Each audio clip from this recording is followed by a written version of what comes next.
Hey, I'm Jusko from ProudMoney.com. In this video, I'm going to answer the often asked but a little off question: why is my credit card due date before my credit card closing date? It's not, and I'll tell you why. But first, I'm going to ask you to please subscribe to this YouTube channel if you have not already, and if you have already, I thank you for doing so. I don't know, it's been a while. I made a video talking about the best day to pay your credit card and saying, in short, that you'll want to pay your credit card down to probably under 10% by the credit card closing date, the closing date of that particular billing period, so you can show that you are using your credit cards, but then you can also show that you have a very low utilization. So if you're really trying to maximize your credit score, that is a good thing to do, and then you can pay off the rest of that balance by the credit card due date. And in that video, and in some other videos as well, people have said to me, well, what if your due date is before the closing date? And my answer has been, well, that's not really possible. It doesn't really make sense. And people have given me some pushback about that. And some person in particular even told other people, don't listen to this guy, he doesn't know what he's talking about. So I'm going to explain exactly how the statement closing date and due dates work and why it could be confusing. Now, logic would tell you that your credit card can't be due before the statement closing date because that would suggest that you were being asked to pay before you'd actually been billed. But when you have multiple credit card months happening, you sort of have some of these dates intermingle, and that's where people can get confused. So I'm going to look at a few of my one of my Chase credit cards and show you what the billing cycles look like with the due dates and show you why you can get confused and hopefully make you understand, if you don't already, why the due date is after the statement closing date. It is not before the statement closing date, but why you might think it is. So looking back a couple months here, I have my Chase credit card that shows an opening date of August 13th of 2020. It shows a closing date of September 12th of 2020. So that is the billing period. Anything I bought within that period is going to be billed to me on this statement, and then it shows that the due date for that is October 9th of 2020. So even though I was making those purchases between August 13th and September 12th, I got a while before I actually have to pay that off. If I don't want to have to pay any interest, I've got a due date of October 9th. So I've got a little float time there, right? Now, even though I don't have to pay until October 9th of 2020, that last statement period ended on September 12th of 2020. So then a new statement period started, and that started on September 13th of 2020, and that went through October 12th of 2020. So even though I had that period of time there in between when that first statement closed and when I actually had to pay it off, of course, a new statement period started during that time. And what ended up happening is I have a due date of October 9th of 2020 from that first statement period. And then that second statement goes through October 12th of 2020. So October 9th, I've got a due date. October 12th, I've got a statement closing date. But even though I told you the due date was October 9th and the statement closing date was October 12th, the due date did not come before the statement closing date because that October 9th due date is for the earlier period. That October 9th due date goes back to the billing period that ended on September 12th. The October 12th statement closing date is the next billing period, and then it has a due date further out. Specifically, that billing period that went from September 13th of 2020 through October 12th of 2020 has a due date of November 9th, 2020. So you can see, again, the due date for that particular period comes long after the statement closing date. And then the most recent statement period went from October 13th of 2020 to November 12th of 2020 with a due date in December.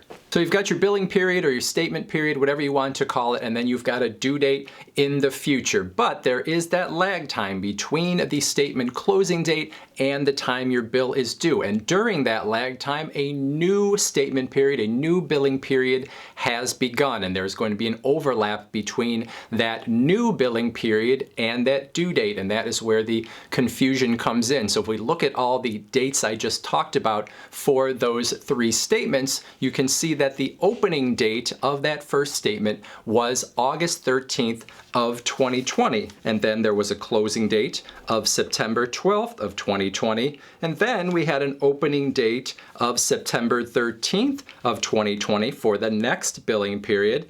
Then on October 9th, 2020, we had the due date for that earlier billing period. And then on October 12th, we have the closing date of that second billing period. On October 13th, we have a new opening date for the third billing period that we're talking about.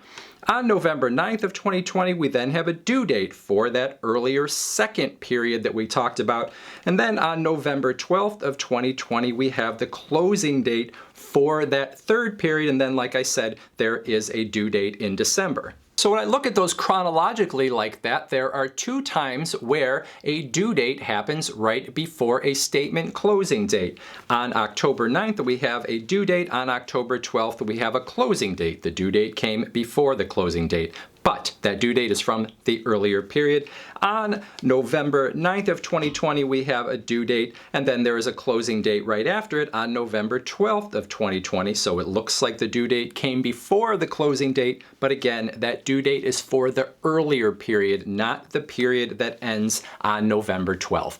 So the better way to look at those would be to look at each opening date, closing date, and due date. So we had an opening date of August 13th, 2020, a closing date of September 12th, 2020, a due date of October 9th, 2020. That is one billing period along with its due date. Then we had a billing period that started on September 13th, 2020. The closing date was October 12th, 2020. The due date was November 9th, 2020. That is another billing period. And then finally, we had the last billing period that began on October 13th of 2020 with a closing date of November 12th, 2020, and the bill for that is due on December 9th of 2020.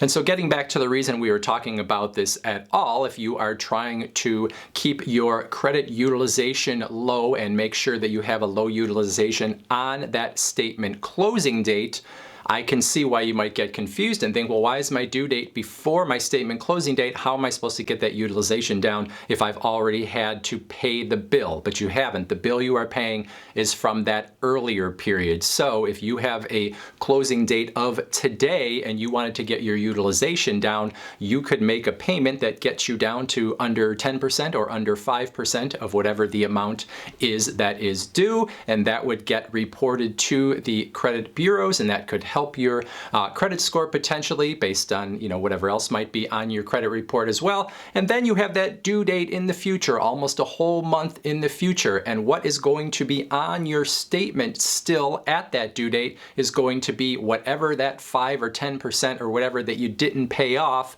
by that statement closing date, and then you could pay that all off.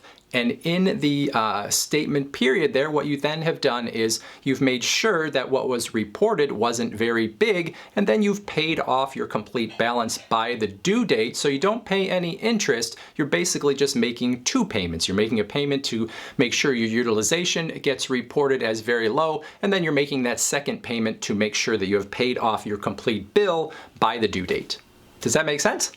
So in short, it's the overlap is where the confusion comes in. The fact that you have a statement period running at the same time where there is a due date smack dab in the middle of that statement period. So you have two things happening at the same time, and if you look at them chronologically, you can end up thinking that the due date is before the closing date, but the due date goes back to an earlier billing period. So hopefully that does clear things up, and that is how, if you are trying to work on your credit utilization as part of building your credit score, you could make that payment by the statement closing date and then still have that due date in the future.